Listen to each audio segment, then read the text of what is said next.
Dear students, SDS science academy online classes में आप सभी का स्वागत है। जैसा कि कल आप लोगों ने अक्षांश और देशांतर के बारे में थोड़ी सी जानकारी प्राप्त की, लेकिन हमारा मेन उद्देश्य था, वहाँ हमने कहा था कि जो हमारा भारत है, तो भारत की अक्षांशीय और देशांतरीय स्थिति, उसके अनुसार उसी के परिप्रेक्ष्य में हमने आपको अक्षांश और देशांतर की जानकारी दी थी। तो आज हम भारत की अक्षांशीय और देशांतरीय स्थिति क्या है उसके बारे में देखते हैं। तो आप लोगों को जैसा मालूम है कि आप लोगों को बताया गया था कि हमारा भारत जो है लगभग 8 अंश उत्तरी अक्षांश से लगभग 37.2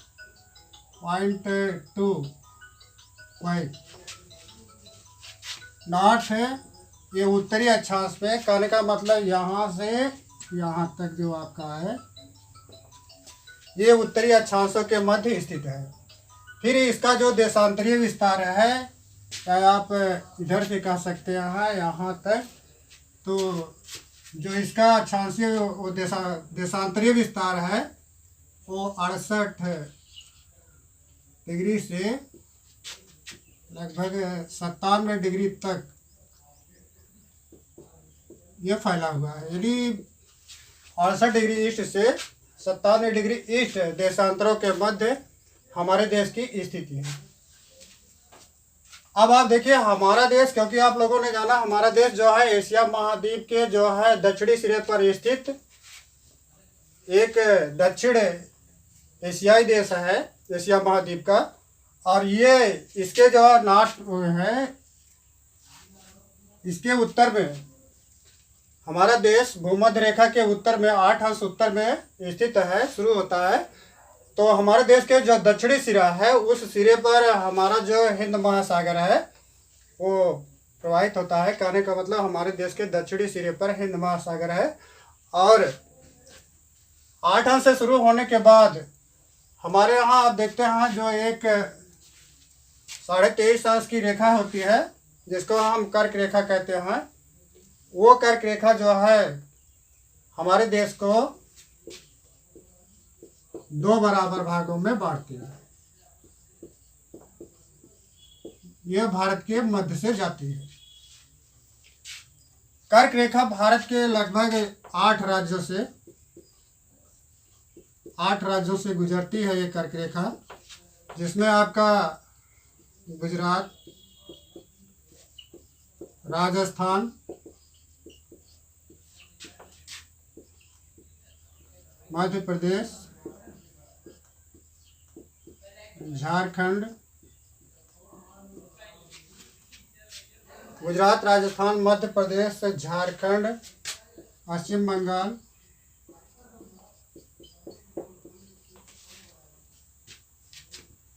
गुजरात, राजस्थान, मध्य प्रदेश, झारखंड, एक छत्तीसगढ़ भी है क्योंकि मध्य प्रदेश था, तो छत्तीसगढ़, पश्चिम बंगाल और त्रिपुरा तथा मिजोरम।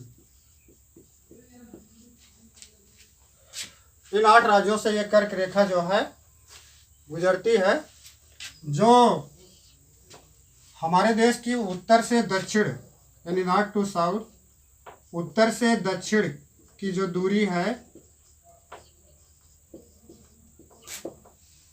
वो 3214 किलोमीटर। कहने का मतलब यहाँ से यहाँ तक जो हमारी दूरी है वो 3214 किलोमीटर है। और पश्चिम से पूर्व की जो डिस्टेंस है, दूरी है, वो 2933 किलोमीटर, यानी 2933 किलोमीटर है। दोनों तरह से अगर हम देखते हैं तो बहुत ज़्यादा अंतर नहीं है हमारे यहाँ अक्षांश और देशांतरों का, 30 का पड़ता है।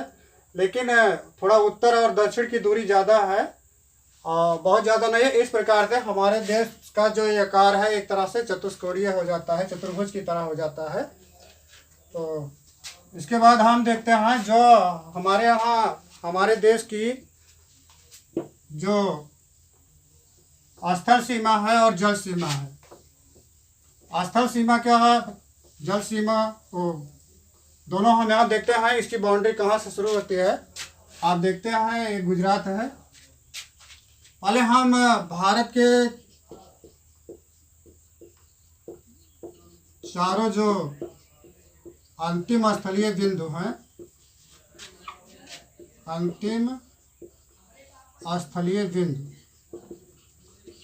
इसमें आप देखते हैं ये जो हमारा 68 डिग्री गुजरात का भुज का जो है, जिसको हम कहते हैं गुजरात में यह है स्थान गौर माता, और यहाँ 97 डिग्री पर अरुणाचल प्रदेश का में लोहित जिला का दीपथू एक है। लोहित जिले में दीपथू। उत्तर में आप देखते हैं जहाँ 37 डिग्री पर होता है कश्मीर, इंद्रकाल है, और 8 डिग्री पर इधर हमारा दक्षिण में कन्याकुमारी के पास जो है इंद्र पॉइंट।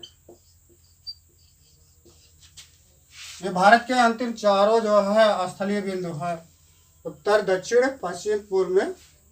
तो ये चारों दिशाओं में हमारे भारत के जो स्थलीय बिंदु हैं, इसको गुजरात में गौर माता, अरुणाचल प्रदेश का लोहित जिले का दीपथू, कश्मीर का इंद्रकाल, और दक्षिण में कोमोरिन अंतरीप के पास जो है इंद्र पॉइंट। उसके बाद हम देखते हैं हमारे देश की जो स्थलीय सीमा है, ये स्थलीय रेखा है, ये इसकी लंबाई कितनी है,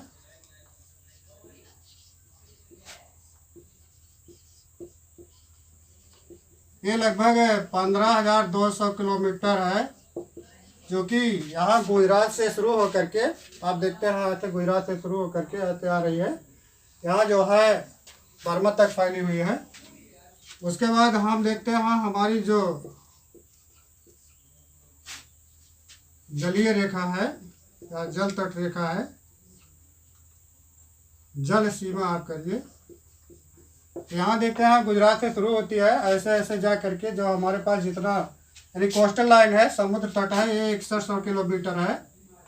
इसमें जब हम ये जो हमारे यहाँ पर बंगाल की खाड़ी में अंडमान निकोबार द्वीप समूह है, उसकी तट रेखा को भी जोड़ देते हैं, तो ये हमारा बन जाता है लगभग 7515 किलोमीटर।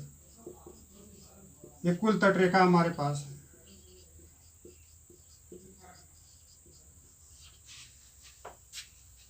ये हमारी जो तट रेखा है, यहाँ गुजरात से शुरू होकर के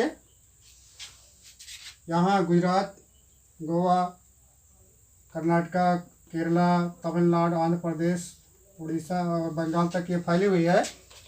उसके बाद हम देखते हैं कि हमारे देश के जो बगल में अनेक पड़ोसी देश हैं, और उन पड़ोसी देशों के साथ मिलकर जो हमारा ये भारतीय उपमहाद्वीप तो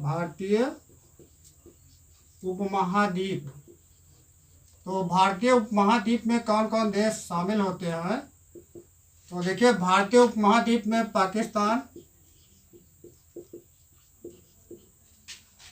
नेपाल,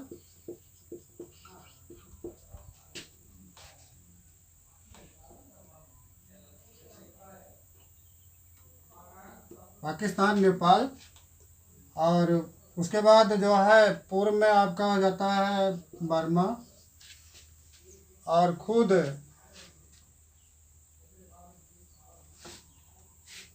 हमारा भारत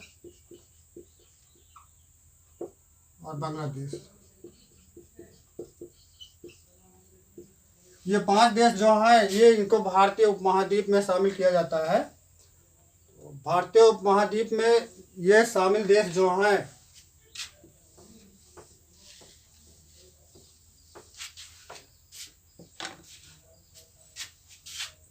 इस उपमहाद्वीप में पहले हम देखते हैं उपमहाद्वीप क्या होता है। उपमहाद्वीप, जैसे महाद्वीप होता है स्थल का, बड़ा खंड जो होता है महाद्वीप होता है, तो उपमहाद्वीप क्या होता है, तो एक महाद्वीप के अंदर, एक महाद्वीप के अंदर अलग रूप से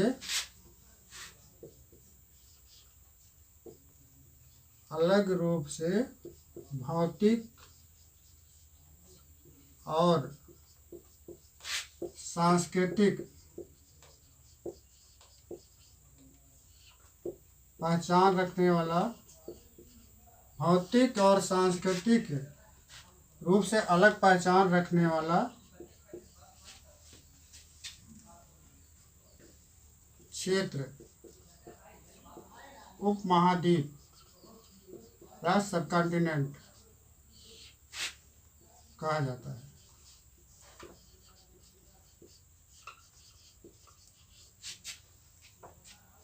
एक महाद्वीप के अंदर अलग रूप से भौतिक और सांस्कृतिक पहचान रखने वाले क्षेत्र को उपमहाद्वीप कहा जाता है। तो भारतीय उपमहाद्वीप में आपने देखा कि कौन कौन से देश शामिल हैं। अब इसमें हम देखते हैं भारत के जो नेबर्स कंट्री हैं, पड़ोसी देश हैं। तो पड़ोसी देशों में भारत के, जैसा आपको मालूम है, पश्चिम में पाकिस्तान, अफगानिस्तान, उत्तर में चीन, नेपाल,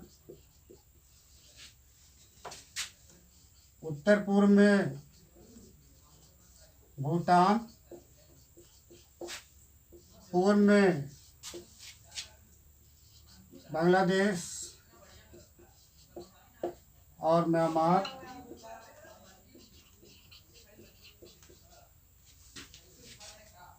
दक्षिण में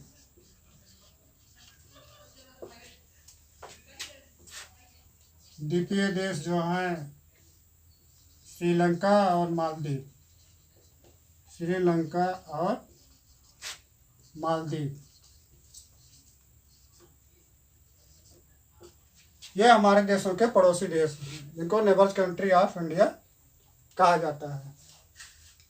उसके बाद हम देखते हैं जो हमारा देश है भारत, पड़ोसी देश, इन देशों के साथ लगभग जो इनकी स्थिति है